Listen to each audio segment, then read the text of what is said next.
Hello friends, welcome back to my channel. मैं हूं आपकी फ्रेंड वर्षा। फ्रेंड्स, आज की इस वीडियो में हम बीएड एंट्रेंस एग्जाम के कॉमर्स के प्रैक्टिस सेट के बारे में डिस्कस करेंगे। तो चलिए फ्रेंड्स, वीडियो को स्टार्ट करते हैं। लेकिन वीडियो को स्टार्ट करने से पहले प्लीज़ मेरे चैनल को सब्सक्राइब कर लीजिए, और अगर आपने चैनल को सब्सक्राइब कर लिया तो इस वीडियो को लाइक कीजिए और अपने फ्रेंड्स के साथ शेयर कीजिए।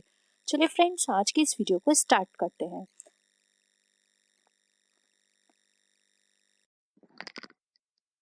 अकाउंटिंग स्टैंडर्ड नंबर 2 यानी कि जो अकाउंटिंग स्टैंडर्ड 2 है of the international accounting standard committee, वो हमारा किससे रिलेटेड है। मैंने आपको बताया था कि इन अकाउंटिंग स्टैंडर्ड के सिर्फ और सिर्फ आप ये देख लीजिए कि ये किससे रिलेटेड है। इससे अंदर आपको पढ़ने की जरूरत नहीं है, क्योंकि आपके एग्जाम में बहुत बेसिक क्वेश्चंस आते हैं। ठीक है, तो आपको दो याद रखना है अकाउंटिंग स्टैंडर्ड किससे रिलेटेड है। Valuation of presentation of inventory, depreciation accounting, information to be disclosed and none of the above. तो देखिए, दो की यहाँ पर अगर हम बात करें तो ये हमारा अकाउंटिंग स्टैंडर्ड 2 जो है वो हमारा यहाँ पे इसका राइट आंसर हो जाएगा A, valuation and presentation of inventory से। डेप्रिसिएशन की बात करें तो डेप्रिसिएशन हमारा अकाउंटिंग स्टैंडर्ड 6 से रिलेटेड है, एंड हमारा जो इंफॉर्मेशन टू बी डिस्क्लोज्ड है ये अकाउंटिंग स्टैंडर्ड 1 है। Disclosure of accounting policies, 2 inventory, 3 cash flow statement, 4 contingency event, 5 prior period, 6 depreciation. ठीक है, तो इस तरह से पूरे हैं 22 या 21 तक हैं। तो आप इनको बस याद कर लीजिए कि ये किससे किससे रिलेटेड है, बस इसके अंदर आपको पढ़ने की जरूरत नहीं है। नेक्स्ट हम बात करते हैं the chartered accountant act was enacted in the year. जो चार्टर्ड अकाउंटेंट एक्ट है ये हमारा कब आया था, 1951, 55, 59 या फिर 49 में। तो चार्टर्ड अकाउंटेंट एक्ट जो है वो हमारा आया था 1949 में। तो ऑप्शन 4 यहाँ पे हमारा राइट आंसर है। ठीक है, पूरी तरह से इसको यहाँ पे लागू कर दिया गया था 49 में। नेक्स्ट आते हैं the first accounting standard issued by the accounting standard board of India.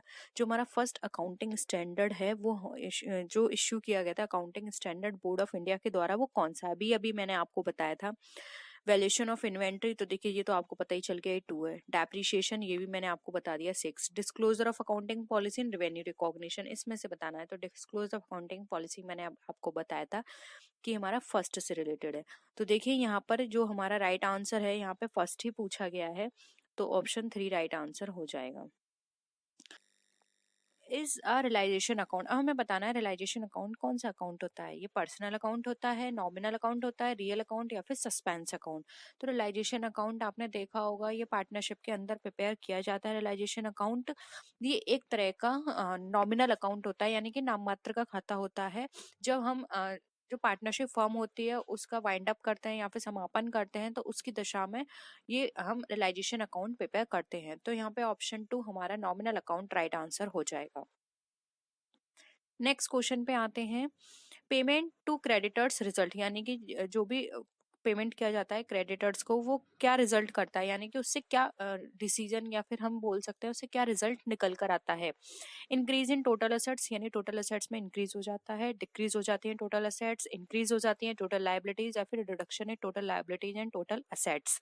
तो देखिए यहाँ पर हम बात कर रहे हैं पेमेंट की, तो ऑप्शन डी यहाँ पे हमारा बिल्कुल करेक्ट होगा, क्योंकि जब हम क्रेडिटर्स को पेमेंट करते हैं तो हमारी लाइबिलिटीज तो कम होती हैं, साथ में हमारी असेट्स भी कम हो जाती है। क्योंकि जब आप क्रेडिटर्स को पेमेंट करेंगे तो आपके पास से क्या जाएगा, कैश, और कैश कहाँ शो किया जाता है, ये शो किया जाता है हमारा असेट साइड में। तो जब हम कैश अपना थोड़ा जब हम उसको पेमेंट करेंगे तो कैश हमारा कम हो जाएगा, तो हमारी टोटल असेट्स में भी कमी आएगी और लाइबिलिटीज भी हमारी कम हो रही है तो उसमें भी कमी आएगी। इसलिए यहाँ पे ऑप्शन डी हमारा करेक्ट आंसर है। नेक्स्ट क्वेश्चन पे आते हैं, who was the person who first publish the principles और डबल अकाउंटिंग सिस्टम, यानी कि वो कौन सा पर्सन है जिसने फर्स्ट टाइम पब्लिश किया था डबल अकाउंटिंग सिस्टम के प्रिंसिपल्स को। Lucas Pacioli, Alfred Marshall, S W Taylor या फिर हेनरी फ्यूल। फ्रेंड, ये क्वेश्चन मैं आपको बहुत बार करवा चुकी हूँ, तो आप इजिली इसका आंसर कर सकते हैं। तो बताइए इसका क्या आंसर होगा। यस, देखिए इसका राइट आंसर है यहाँ पे ए, जो कि हमारा Lucas Pacioli. Lucas debenture holders are, अब ये डिवेंचर होल्डर्स हैं वो क्या होते हैं, डेटर्स ऑफ द कंपनी, यानी कि कंपनी के देनदार, क्रेडिटर्स ऑफ द कंपनी यानी कंपनी के लेनदार, डेटर्स ऑफ द कंपनी यानी कंपनी के देनदार, या फिर ऑनर्स ऑफ द कंपनी या फिर कंपनी के मालिक। तो देखिए यहाँ पर फ्रेंड्स ऑप्शन देखें, तो देखिए यहाँ पे ऑप्शन 1 और जो 3 है ये दोनों सेम ऑप्शन है जो कि कट गए, ठीक है। अब बचा यहाँ पे कंपनी के मालिक, इन्हें नहीं कहा जाता, ये कंपनी के क्रेडिटर्स कहलाते हैं, ठीक है। ऑप्शन बी यहाँ पे हमारा राइट आंसर होगा। क्रेडिटर्स क्यों कहलाते हैं? क्योंकि इन्होंने डिवेंचर्स परचेस किए हैं, अब ये इसका जो इंटरेस्ट मिलेगी इनको, वो इंटरेस्ट चाहिए, इनको हमें इंटरेस्ट देना पड़ेगा इस पे, जो भी डिवेंचर्स के ऊपर हमने फिक्स की हुई है इंटरेस्ट वो, तो ये कंपनी के लेनदार होते हैं, इसलिए क्रेडिटर्स ऑफ द कंपनी कहलाते हैं। ऑप्शन बी राइट है। नेक्स्ट क्वेश्चन देखिए, डिवेंचर्स इंडिकेट द, अब जो डिवेंचर्स हैं वो हमें क्या संकेत दिखाते हैं या फिर उनसे हमें क्या संकेत मिलता है? फर्स्ट ऑप्शन है short term borrowings of the company, यानी कि एक कंपनी के अल्पकालिक उधार को का ये संकेत करते हैं। Director shares in a company, यानी कि कंपनी के निदेशकों के शेयर्स हैं ये बताते हैं। The investment of equity share holders, यानी कि जो इक्विटी शेयर होल्डर्स हैं उनका निवेश ये बताते हैं। Long term borrowings of the company, यानी कि कंपनी के दीर्घकालीन उधार को बताते हैं। तो हमें ये बताना है डिवेंचर जो है वो हमें क्या इंडिकेट करते हैं, यानी कि हमें वो क्या बताने की कोशिश करते हैं। तो देखिए फ्रेंड्स, डिवेंचर्स हमारे लिए एक तरह से लॉन्ग टर्म बोरोइंग है, ये हमें लॉन्ग टर्म बोरोइंग बताते हैं जो कि कंपनी ने बोरो की है, ठीक है, लॉन्ग टर्म के लिए। इसलिए ऑप्शन डी यहाँ पे हमारा राइट आंसर हो जाएगा, क्योंकि ये मोर देन 1 ईयर की होती है, इसलिए लॉन्ग टर्म बोरोइंग हमने इसको कहा है। ऑप्शन डी राइट है। नेक्स्ट क्वेश्चन पे आते हैं। देखिए नेक्स्ट क्वेश्चन है यहाँ पे, इन डिवेंचर्स इंटरेस्ट पेबल इज, यानी कि जो डिवेंचर्स में जो ब्याज है वो कैसे दे होती है? ट्रांसफर टू जनरल रिजर्व, यानी कि जो हमारे सामान्य आरक्षित है उसमें हस्तांतरित करना। Transfer to following fund investment account, यानी कि सामान्य आरक्षित को हस्तांतरित करना किसमें? इन्वेस्टमेंट अकाउंट में। Charge against the firm's profit, यानी कि फर्म के प्रॉफिट में से चार्ज करना या फिर उसमें से आपको पे करना है।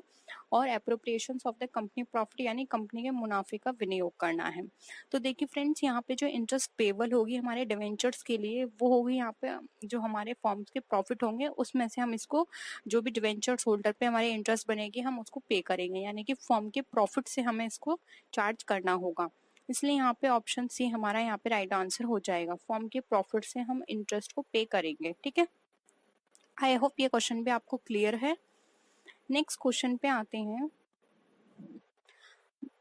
The owner of debentures is qualified for, अब जो डिवेंचर्स के ओनर हैं वो किसके लिए क्वालिफाई होंगे, यानी कि हम बोल सकते हैं कि एप्लीकेबल होंगे, डिवेंचर्स का मालिक किसके लिए योग्य होगा? ऑप्शन है फिक्स्ड रेट इंटरेस्ट, निश्चित ब्याज दर के लिए। कंपनीज वोटिंग राइट, यानी कि उनको कंपनी के मतदान करने में अधिकार मिलेगा। फर्म्स प्रॉफिट शेयर, यानी कि फर्म के मुनाफा जो भी होगा उसमें हिस्सेदारी मिलेगी उन्हें। या फिर फिक्स डिविडेंड, एक निश्चित लाभ मिलेगा। तो फ्रेंड जहां पर हम बात करते हैं डिवेंचर्स की, तो फ्रेंड डिवेंचर्स में हम सिर्फ एक इंटरेस्ट पे करते हैं जो कि फिक्स्ड होती है हमारी, ठीक है। और यहाँ पे डिविडेंड की बात की गई है, ये डिविडेंड दिया जाता है हमारा शेयर में, ठीक है। और डिवेंचर्स की बात करते हैं तो उसके लिए आता है हमारा फिक्स असेट्स, तो ऑप्शन ए राइट है। अब जो फिक्स असेट्स किस में से दिया जाएगा, वो फिर दिया जाता है हमारा ये फर्म के प्रॉफिट में से, ठीक है। शेयर नहीं होगा, फर्म के प्रॉफिट में से दिया जाएगा, ठीक है। तो ये कंफ्यूज मत होएगा, फर्म्स प्रॉफिट शेयर लिखा है, फर्म्स के प्रॉफिट में कोई शेयर नहीं मिलता है, फर्म के प्रॉफिट में से जो भी फिक्स रेट है वो फिक्स रेट वहां से उनको दी जाती है। जैसे कि फॉर एग्जाम्पल कंपनी में 50,000 का प्रॉफिट हुआ है या 50 लाख का प्रॉफिट हुआ है, अब जो भी फिक्स रेट होगी वो फिक्स रेट का जो अमाउंट है वो उस 50 लाख में से निकाल के दे दिया जाएगा। शेयर नहीं दे रहे, उसमें से निकाल के दे रहे हैं, ठीक है। डिफरेंस आपको समझ में आ गया होगा। ऑप्शन ए यहाँ पे हमारा राइट है। नेक्स्ट क्वेश्चन पे आते हैं। देखिए कंपनी लिक्विडेशन, ठीक है, एक minute. On company liquidation the principal amount of debenture is return, यानी कि कंपनी के परिसमापन पर जो डिवेंचर्स की मूल राशि है वो वापस आ जाती है। अब वो किस में वापस आती है, मैं इसको बड़ा कर देती हूँ, आपको विजिबल होगा क्लियरली। अब जो कंपनी का लिक्विडेशन होता है तो उसमें जो डिवेंचर्स में जो प्रिंसिपल अमाउंट है वो किस में से दिया जाता है? आफ्टर इक्विटी कैपिटल, यानी इक्विटी कैपिटल के बाद, इक्विटी कैपिटल से पहले, सभी के बाद में दिया जाता है या सबसे पहले दिया जाता है? तो फ्रेंड्स यहाँ पर एक तरह से ये बात की जा रही है कि जब फॉर्म का हम लिक्विडेशन, यानी कि फॉर्म अपनी एक तरह से सेल आउट करते हैं तो सबसे पहले पेमेंट किसका होता है? तो फ्रेंड्स अगर हम यहाँ पर बात करें तो जो हमारे इक्विटी कैपिटल है, देखिए ऑप्शंस में सिर्फ इक्विटी कैपिटल है तो हमें उसके बेसिस पे बताना होगा। वैसे सबसे पहले जो पेमेंट किया जाता है वो क्रेडिटर्स का किया जाता है, ठीक है। जो कंपनी के उसके बाद कंपनी के लॉस होते हैं, फिर कंपनी के पार्टनर्स होते हैं, उनके बेसिस पे किया जाता है। लेकिन यहाँ पे ऑप्शन बी राइट आंसर होगा, इक्विटी कैपिटल से पहले डिवेंचर्स का पेमेंट जो भी रिटर्न है उसको किया जाएगा, ठीक है, लिक्विडेशन के बेसिस पर। यहाँ पे कंपनी लिक्विडेशन दिया हुआ, ठीक है, तो बिफोर इक्विटी कैपिटल दिया जाएगा। ऑप्शन बी राइट है। HRD is related to, friends HRD का मतलब है ह्यूमन रिसोर्स डेवलपमेंट। ये किससे रिलेटेड है? वर्क इंप्रूवमेंट से, एरर से, प्रॉफिट से या प्राइसिंग से? तो फ्रेंड्स का जो राइट आंसर है वो है option A, HRD work improvement से रिलेटेड है, क्योंकि इसके अंदर ह्यूमन रिसोर्स डेवलपमेंट का काम होता है कि जो भी ह्यूमन रिसोर्स लगे हुए हैं यानी कि एम्प्लॉयज, उनके काम को इम्प्रूवमेंट करना, जो भी उनको ड्यूटी असाइन की गई है उनको इम्प्रूव करना, ट्रेनिंग प्रोवाइड करना, और किसी भी तरह से अगर किसी कोर्स की जरूरत है तो वो कोर्स करवाना, ये सारी चीजें इसमें इंक्लूड की जाती हैं। नेक्स्ट है, in a 360 degree of appraisal of the employee his performance is rated by. Friends आपने बहुत सारे सिस्टम पढ़े होंगे अप्रेजल के, तो 360 उसमें से ही एक मेथड है। उसके अंदर परफॉर्मेंस को कैसे रेटेड किया जाता है, किसकी परफॉर्मेंस को रेट किया जाता है? सुपीरियर की, सुपीरियर सबॉर्डिनेट की, सुपीरियर एंड पीयर्स की, या फिर सुपीरियर पीयर्स एंड सबॉर्डिनेट्स की? तो फ्रेंड्स का जो राइट आंसर है वो है option D, superiors peers and subordinates. Next question है, in a wage system where employee is paid a fixed amount respective of output is called. यानी कि फ्रेंड्स ऐसा कौन सा वेज सिस्टम है जहाँ पे एम्प्लॉय को एक फिक्स्ड अमाउंट पे किया जाता है रेस्पेक्टिव ऑफ आउटपुट?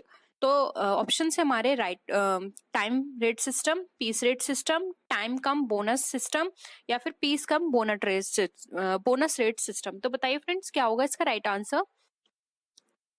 इसका राइट आंसर है 1, जो कि है टाइम रेट सिस्टम। फ्रेंड्स इसके अंदर एक फिक्स अमाउंट दिया जाता है टाइम के अंदर, इसमें आउटपुट से कोई मतलब नहीं होता कि वो कितना आउटपुट प्रोड्यूस कर रहे हैं। नेक्स्ट है, in a wage system where employee is paid according to output is called. यानी कि ऐसा कौन सा सिस्टम है जिसके अकॉर्डिंग एम्प्लॉय को आउटपुट के अकॉर्डिंग पे किया जाता है? Time rate system, piece rate system, time cum bonus system, या फिर पीस कम बोनस सिस्टम? तो फ्रेंड्स का राइट आंसर है बी, जो कि है पीस रेट सिस्टम।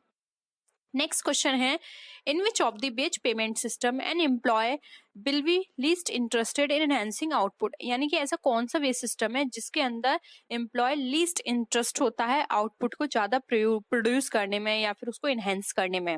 ऑप्शंस हैं time rate system, B piece rate system, C bonus payment system, या फिर D time cum piece rate system? तो फ्रेंड्स का जो राइट आंसर है वो है ऑप्शन ए, जो कि है time rate system. Next question है, which is or are type of test. यानी कौन से इसमें टाइप ऑफ टेस्ट है?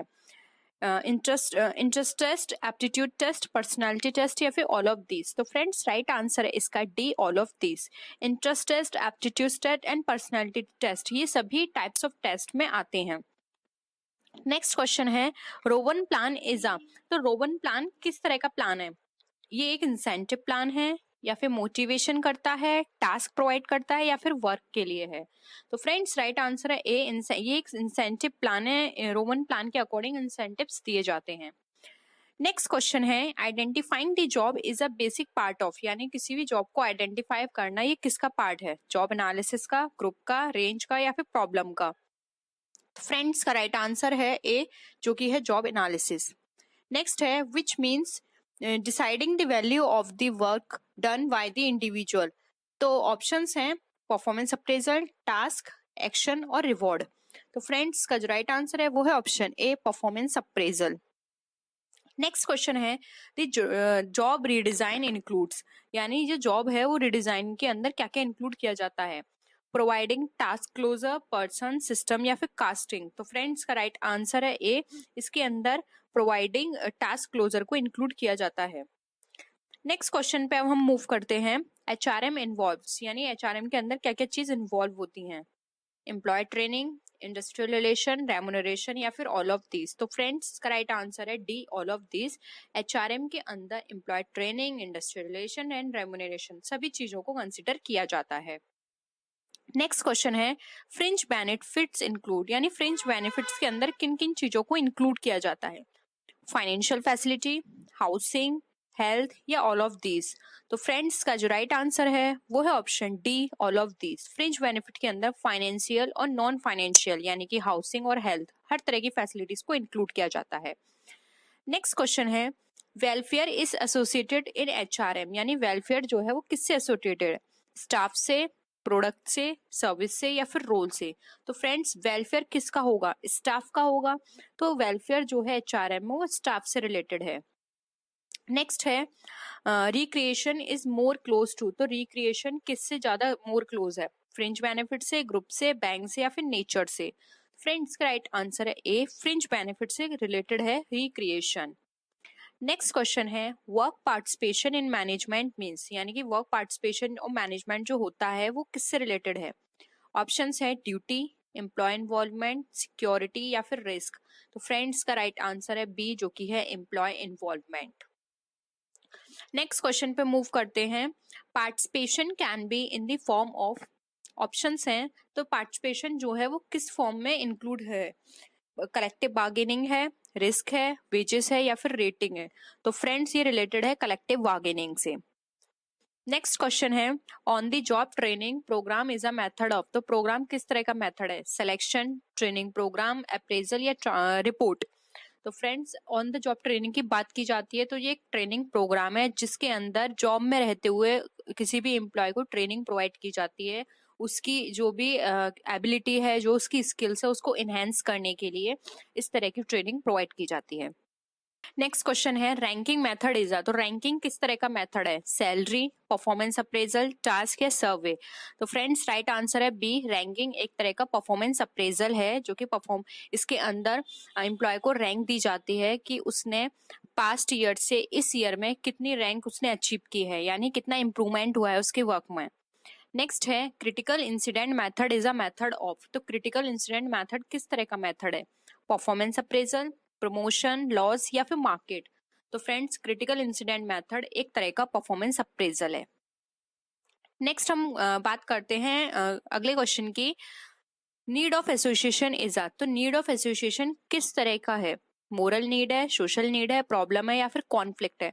फ्रेंड्स जब भी हम किसी के साथ एसोसिएशन की बात करेंगे तो वहां पे सोशल नीड आएगी, तो ऑप्शन बी हमारा राइट आंसर है। नेक्स्ट है, नॉन फाइनेंशियल मोटिवेशन इज, तो जो नॉन फाइनेंशियल मोटिवेशन है वो किस में आता है? जॉब रोटेशन, प्रमोशन, वर्क या सेपरेशन में? तो फ्रेंड्स जब भी हम जॉब फाइनेंशियल वो नॉन फाइनेंशियल मोटिवेशन की बात करेंगे तो इसके अंदर जॉब रोटेशन आएगी, इसमें जॉब को रोटेट कर दिया जाता है जिससे कि उसको थोड़ा मोटिवेशन मिलता है कि मेरे जो एम्प्लॉयर है या फिर जो भी मेरा बॉस है वो मुझ पे ट्रस्ट करता है, इसलिए उसने मेरी जॉब को रोटेट किया है, तो एक मोटिवेशन का बहुत अच्छा मेथड है। नेक्स्ट है, job factor includes, job factor में किस किस को इंक्लूड किया जाता है? Suspension, wages, salary? तो फ्रेंड्स जॉब फैक्टर के अंदर ये सभी को इंक्लूड किया जाता है, तो ऑप्शन डी हमारा राइट आंसर है। सस्पेंशन जॉब फैक्टर का एक बहुत बड़ा रोल प्ले करता है, वेजेस भी जॉब फैक्टर में आती है क्योंकि वेजेस से ही डिसाइड होता है, और सैलरी भी इसका एक बहुत बड़ा फैक्टर है। नेक्स्ट है, डिसिप्लिनरी एक्शन इज, तो डिसिप्लिनरी एक्शन जो है वो किस तरह का एक्शन है? ले ऑफ है, प्रमोशन है, एक्टिविटी है या फिर राइट है? तो फ्रेंड्स राइट आंसर है इसका ए, ये एक तरह का ले ऑफ है। नेक्स्ट है, method of merit rating is, तो मेरिट रेटिंग जो है वो किस तरह का मेथड है? पॉइंट मेथड है, रैंकिंग प्रोसीजर है, ग्रेडिंग मेथड है या फिर ऑल ऑफ दीज? फ्रेंड्स का जो राइट आंसर है मेरिट रेटिंग हमारा जो है वो ऑल ऑफ दीज है, इसको हम पॉइंट मेथड, रैंकिंग प्रोसीजर और ग्रेडिंग मेथड ये सभी तरह से यूज किया जाता है। Under this approach every employee of an organization is considered as a human resource. A human resource, B human relation, C judicial या डी ग्रुप? तो फ्रेंड्स राइट आंसर है इसका डी ग्रुप। नेक्स्ट क्वेश्चन है, capital is considered as a business liability according to following concept. अब जो capital है हमारी business liability है, ये किस कॉन्सेप्ट के अंदर कहा गया है? Separate entity concept, matching, going concern या फिर कंजर्वेशन? तो कैपिटल हमारी बिजनेस लायबिलिटी है, ये हमारी बात करता है उसके अंदर ये बताता है सेपरेट बिजनेस एंटिटी के अंदर, क्योंकि ये कहा जाता है कि जो कैपिटल जो है वो एक ओनर के लिए लायबिलिटी की तरह होती है, कि क्योंकि जब भी वो यहाँ से कुछ विड्रॉल भी करता है अपने पर्सनल यूज के लिए तो उसको पे करना होता है, इस पे इंटरेस्ट, ठीक है, ये सारी चीजें। तो ये कहा भी जाता है कि जो बिजनेस और जो ओनर होता है वो सेपरेट होते हैं, वो अलग अलग काम करते हैं।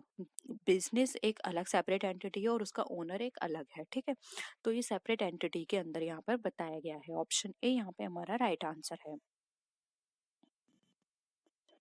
नेक्स्ट क्वेश्चन है द अकाउंटिंग स्टैंडर्ड नंबर 2। अब देखिए यहाँ पे नंबर 2 इन्होंने पूछ लिया है। जो अकाउंटिंग स्टैंडर्ड है इंटरनेशनल स्टैंडर्ड कमेटी की तरफ का, वो हमारा किससे रिलेटेड है, यानी कि उसका सब्जेक्ट क्या है। Valuation of presentation of inventory, depreciation accounting, information to be disclosed और नन ऑफ दी अबव। तो मैं आपको बता चुकी हूँ इंफॉर्मेशन टू बी डिस्क्लोज्ड ये 1 का है। डेप्रिसिएशन हमारा किसका है, देखिए फर्स्ट होता है हमारा डिस्क्लोजर, 2 होता है, ये आप 2 देख लीजिए, वैल्यूएशन ऑफ इन्वेंट्री का है। 3 कैश फ्लो स्टेटमेंट, 4 क्या होता है, 4 होता है हमारा रेवेन्यू रिकॉग्निशन, 5 डेप्रिसिएशन, 5 क्या हो गया डेप्रिसिएशन। तो ऑप्शन 5 नहीं 6 होता है हमारा डेप्रिसिएशन का, ठीक है। तो ऑप्शन 2 हमारा इसका हो गया डेप्रिसिएशन का। अभी मुझे कंफ्यूजन हो रहा है तो आप लोग प्लीज चेक कर लीजिएगा, 5 या 6 होता है हमारा डेप्रिसिएशन का, और ये 2 हमारा है 1 का, ठीक है। तो इसका राइट आंसर हो जाएगा 1, valuation and presentation of inventory. Option 1 right answer है। प्लीज कमेंट सेक्शन में जरूर बताइए कि जो डेप्रिसिएशन अकाउंटिंग है वो 5 है या 6 है, प्लीज जरूर बताइएगा, ठीक है। नेक्स्ट है, अब ये फिर से आ गया, लेकिन यहाँ पे टॉपिक्स जो जो पॉइंट्स हैं हमारे ऑप्शन जो हैं वो अलग हैं। देखिए मनी मेजरमेंट कॉन्सेप्ट की बात की जा रही है कि क्या क्या रिकॉर्ड होगा। क्वालिटी कंट्रोल, ये पॉइंट सेम है। Commission payable to salesman, team spirit of employees, all of the above. देखिए ऑल ऑफ दी अबव तो कट गया। कंट्रोल की बात की जा रही है, ये क्वालिटेटिव नेचर है। टीम स्पिरिट ऑफ एम्प्लॉयज की बात की जा रही है, क्वालिटेटिव नेचर है। क्वांटिटेटिव क्या है, कमीशन। तो ऑप्शन 2 यहाँ पे हमारा राइट आंसर है। नेक्स्ट है the accounting concept related to balance sheet are. अब जो बैलेंस शीट से रिलेटेड अकाउंटिंग्स हैं वो हमारी कैसे हैं, रियलाइजेशन कॉन्सेप्ट पे बेस्ड है, कॉस्ट कॉन्सेप्ट, मैचिंग, या फिर अकाउंटिंग इक्विवेलेंस कॉन्सेप्ट के अकॉर्डिंग। तो देखिए यहाँ पर अगर हम बात करें अकाउंटिंग कॉन्सेप्ट की, तो ये हमारे यहाँ पर रिलेटेड है। इसके पॉइंट्स आप देख लीजिए, इसमें यहाँ पे नहीं गिवन है। देखिए इसमें इसके ऑप्शंस ये नहीं है, इसके ऑप्शंस ये होंगे, मैं आपको यहाँ पे लिख देती हूँ। ए ऑप्शन है हमारा A and 4 correct, B option है हमारा 2 और 3 करेक्ट, सी ऑप्शन है हमारा ए और 3 करेक्ट, और डी ऑप्शन है हमारा 2 और 4 करेक्ट, ठीक है। 2 और 4 करेक्ट, ये इनके ऑप्शंस हैं। तो अब आपको बताना है जो अकाउंटिंग कॉन्सेप्ट है बैलेंस शीट का वो हमारा किससे रिलेटेड है, realization, cost concept, matching concept, या फिर अकाउंटिंग इक्विवेलेंस कॉन्सेप्ट के अकॉर्डिंग, ठीक है। तो देखिए रियलाइजेशन कॉन्सेप्ट हमारा बैलेंस शीट से रिलेटेड नहीं है, ठीक है। अब हम बात करते हैं सेकंड की। देखिए सेकंड यहाँ पे कॉस्ट कॉन्सेप्ट दिया, कॉस्ट कॉन्सेप्ट मैंने आपको बताया कि कॉस्ट के अकॉर्डिंग ही सारे ट्रीटमेंट किए जाते हैं, तो ये 2 तो सही है। रही बात 3 की, तो देखिए 3 भी हमारा मैचिंग कॉन्सेप्ट बैलेंस शीट से रिलेटेड नहीं है, क्योंकि बैलेंस शीट में मैचिंग नहीं की जाती है, ठीक है। अकाउंटिंग इक्विवेलेंस कॉन्सेप्ट ये बिल्कुल सही है, क्योंकि इसके अंदर ये इक्विवेलेंस देखा जाता है कि असेट्स और लायबिलिटीज हमारी इक्वल होनी चाहिए, ठीक है। तो ऑप्शन 4 सही है। तो देखिए 2 और 4 किस में है, ये हमारा डी पार्ट में है, तो ऑप्शन डी यहाँ पे हमारा राइट आंसर हो जाएगा। तो ये था इसका आंसर। आई होप आपको ये क्वेश्चंस पसंद आए होंगे। वीडियो पसंद आई तो वीडियो को लाइक कीजिए, फ्रेंड्स के शेयर कीजिए, और इनमें से किसी भी क्वेश्चन में आपको कोई भी डाउट लगता है तो प्लीज जरूर बताइएगा, ठीक है। नेक्स्ट वीडियो में फिर मिलते हैं आपसे और विच वीडियोस के साथ। तब तक के लिए टेक केयर, बाय बाय।